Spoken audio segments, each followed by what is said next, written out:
제16장.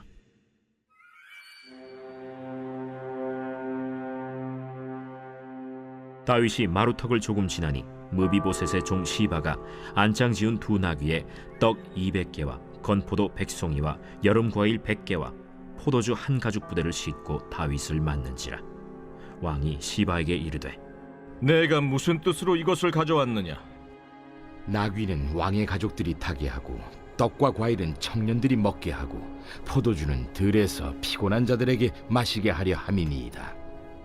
내 주인의 아들이 어디 있느냐? 예루살렘에 있는데 그가 말하기를 이스라엘 족속이 오늘 내 아버지의 나라를 내게 돌리리라 하나이다. 무미보셋에게 있는 것이 다 내 것이니라. 내가 절하나이다. 내 주 왕이여, 내가 왕 앞에서 은혜를 입게 하옵소서. 다윗 왕이 바후림에 이름에 거기서 사울의 친족 한 사람이 나오니 게라의 아들이요 이름은 시므이라. 그가 나오면서 계속하여 저주하고 또 다윗과 다윗 왕의 모든 신하들을 향하여 돌을 던지니 그때 모든 백성과 용사들은 다 왕의 좌우에 있었더라. 시므이가 저주하는 가운데 이와 같이 말하니라. 피를 흘린 자여, 사악한 자여, 가거라, 가거라. 사울의 족속의 모든 피를 여호와께서 내게로 돌리셨도다. 그를 이어서 내가 왕이 되었으나 여호와께서 나라를 내 아들 압살롬의 손에 넘기셨도다. 보라, 너는 피를 흘린 자이므로 화를 자초하였느니라 하는지라.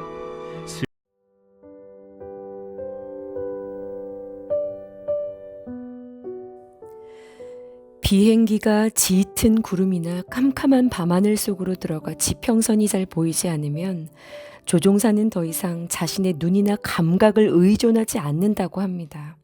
실제로 비행기는 기울어 추락을 하고 있는데도 몸은 수평으로 잘 날고 있다 느끼게 되고요. 반대로 비행기가 바르게 가고 있어도 몸은 잘못된 방향으로 기울고 있다고 느끼게 되기 때문이죠. 이것을 전문 용어로 공간 정의 상실이라고 하는데요. 이 순간에 조종사가 살아남기 위해 취해야 하는 방법은 딱 한 가지라고 합니다. 그것은 서로 다른 정보를 보내오는 몸의 감각들을 의존하지 않고요. 오직 가장 정확한 기준을 붙잡는 것이라고 그래요. 아무것도 보이지 않는 밤하늘을 날며 기준점이 되는 계기판을 주목하고 이 계기판이 지시하는 방향에 정확하게 맞추어 날아갈 때 이 비행기는 캄캄한 밤중에도 목적지에 안전하게 도착할 수가 있게 되는 것입니다. 아들 압살롬의 반역으로 지금 다윗은 인생 가장 어두운 시간을 지나고 있죠. 다윗에게 이 시간은 어떻게 해석이 되고 있습니까?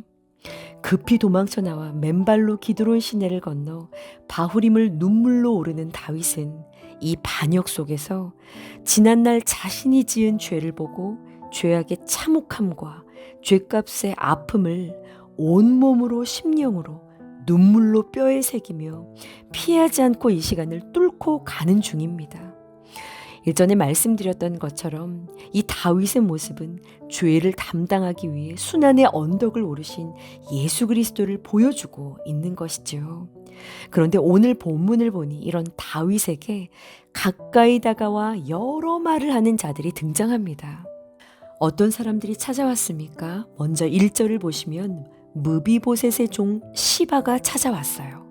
시바는 사울 왕가의 재산을 관리하던 종이었죠. 무비보셋이 등장을 하면서 자신이 관리하던 사울의 땅을 무비보셋에게 돌려주고 그날부로 그를 섬기며 농사를 짓게 되었어요. 그런데 이 시바가 피난길에 오른 다윗에게 떡과 건포도, 여름 과일과 포도주 한 가죽 부대를 나귀 2마리에 가득 싣고 온 겁니다. 그러더니 감격스러운 말을 하죠.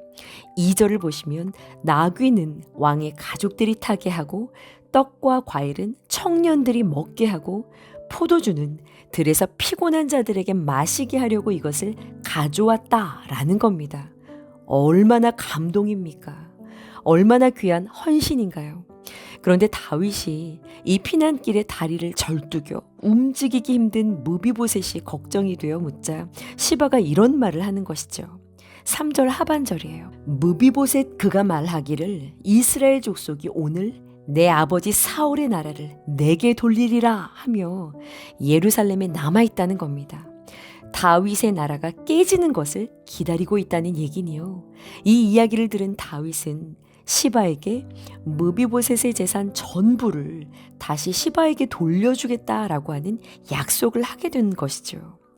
그런데 나중에 압살롬의 반역이 진압이 되고 난 뒤에 이 시바의 말들이 모두 거짓이라고 하는 사실이 명백하게 드러나게 되거든요. 다윗의 가장 처절하고 긴박한 고난의 시간을 이용해서 충신인 것처럼 다가와 입바른 말로 헌신을 하고 있는 것 같지만 결국은 자기 유익만을 취하고 있었던 겁니다. 고난에 참여하는 것처럼 구색을 갖추고 있지만 실상은 다윗의 고난의 시간을 이용하고 있는 것이죠. 오직 나와 내 자식 잘 먹고 잘 살 길만 생각하며 다윗의 처절한 시간을 자기 욕심을 채울 기회로 이용하고 있었던 겁니다. 시바가 달콤한 말로 다윗의 판단을 흐리게 했다면 이어서 등장하는 또 한 사람은요, 전혀 다른 방법으로 다윗을 흔들고 있습니다. 여러분 누구인가요? 시므이입니다.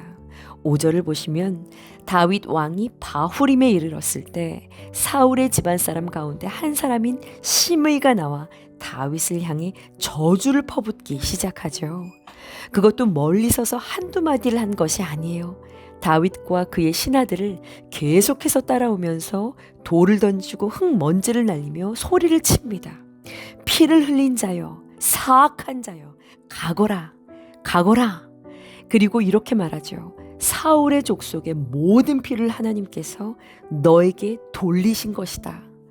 여호와께서 나라를 너의 아들 압살롬의 손에 넘기셨다. 보라, 너는 피를 흘린 자이므로 화를 자초한 것이다. 여러분 얼마나 잔인한 말입니까? 지금 다윗은 아들에게 배신을 당해서 궁에서 쫓겨나고 맨발로 피난을 하고 있는 중이죠. 그런데 위로는커녕 돌을 던지고 흙을 뿌리며 네가 죄를 지었으니 당연히 이런 결과를 당하는 거다. 너희의 죄가 이 화를 자초한 것이다.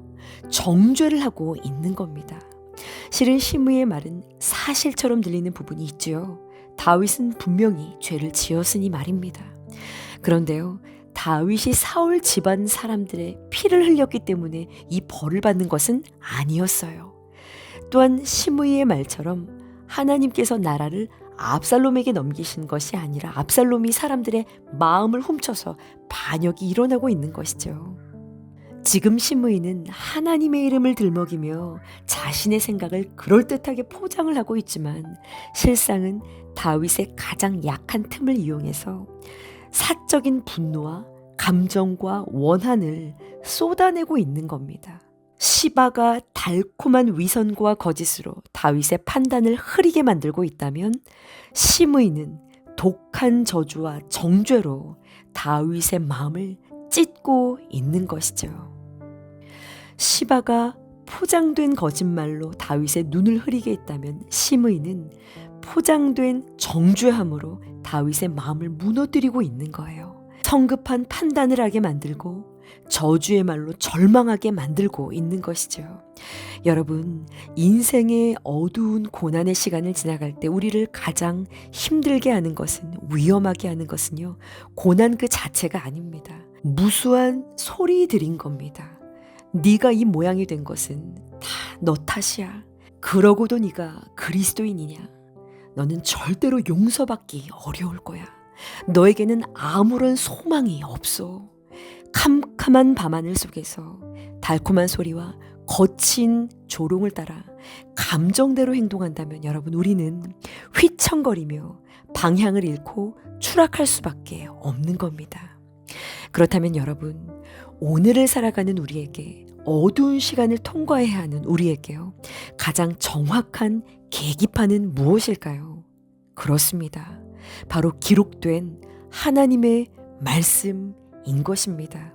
성령께서는요, 이 말씀을 깨닫게 하시고 말씀 앞에 우리의 생각과 감정과 혈기를 복종할 수 있도록 이끌어 주시는 겁니다. 그래서 날마다 우리는 감정과 본능이 아닌 성령께서 깨닫게 해주시는 하나님의 말씀에 예민하게 삶의 방향을 맞출 수가 있어야 하는 것이지요. 깨어 있어야 하는 겁니다. 다윗이 붙들어야 할 말씀이 무엇이었습니까? 하나님께서 너의 죄를 사하셨다라고 하는 나단 선지자를 통해 전해진 하나님의 말씀이었어요. 그래, 나는 지금 징계를 통과하고 있어. 그러나 하나님의 언약이 끝난 것은 아니야. 나는 울며 이 길을 걷고 있지만 내 인생의 마지막 결론은 시므이의 말이 아닌 하나님이 주신 말씀이야 라는 겁니다. 사랑하는 여러분, 이 기만과 저주 속에서도 묵묵히 말씀의 계기판을 따라 걸어갔던 다윗의 이 시간은요, 정확히 훗날 우리의 모든 죄를 짊어지고 순환의 언덕을 오르신 예수 그리스도의 모습을 보여줍니다. 예수님이 십자가의 길을 가실 때 세상은 왕으로 오신 주님을 모함했고요. 십자가 아래 군중들은 네가 하나님의 아들이거든 내려와 보라 조롱했지요. 그러나 주님은 그들을 단번에 심판하실 능력이 있으셨지만 칼을 빼지 않으셨습니다. 오직 하나님의 뜻이라고 하는 이 말씀의 계기판을 따라 성령의 인도하심을 따라 묵묵히 그 거짓과 저주를 온몸으로 받아내셨어요. 여러분, 왜 그런 선택을 하셨습니까? 그 십자가를 통과하셔야만 저와 여러분이 죄에서 구원을 받기 때문이었습니다. 여러분, 인생의 어두운 시간을 지나고 계십니까? 사방에서 나를 속이고 이용하려는 소리, 내 아픈 곳을 찌르며 조롱하고 정죄하는 소리가 들려오십니까? 눈을 들어서 영적인 계기판인 하나님의 말씀을 주목하시기 바랍니다. 성령의 인도하심에 삶의 방향키를 맡기기를 소원합니다. 십자가에서 나를 위해 모든 저주를 받으신 예수 그리스도를 바라보시며 나를 낮추시는 하나님의 손길 앞에 겸손히 엎드릴 때요, 모든 상황을 선으로 바꾸어 주시는 승리의 새벽을 맞이하게 될 줄을 믿습니다.